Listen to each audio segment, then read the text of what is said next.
Napetraka tao amin'ny commune Ambodibonara district Anambilobe faritra Diana kosa ny antsoina hoe kit de désenclavement numérique androany tamin'ny alalan'ny ministèran'ny poste sy ny fifandraisan-davitra ao anatin'izany ny fanarozana tanteraka ny Braony commune ny fametrahana ny relais postal sy ireo fitaovana teknôlôjika ny fametrahana internet amin'ny alalan'ny VSAT sy ny angovo amin'ny alalan'ny masoandro ny fitaovana informatique ny tablette sy ireo fitaovana maro hafa manazava ny ministre ny poste sy ny fifandraisan-davitra.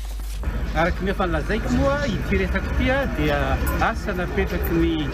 filoham-pirenena ny velorano faefatra sy velorano faraiky ambin'ny folo ny fanabeazana ary koa fametrahana fotodrafitrasa ary ny nandrany premier ministre avy taty noho ny fangatahan'ny solombavambahoaka dia ametraka le atao hoe désenclavement zany hoe mametraka toerana anankiray sady misy internet avy amin'ny satellite misy ihany koa atao hoe herinaratra alaina avy amin'ny panneau solaire ary misy réseau informatique fena irahana amin'ireo tablety dimy ahafahana mampianatra ny vahoaka eto dia nentina ihany koa ny bureau en poste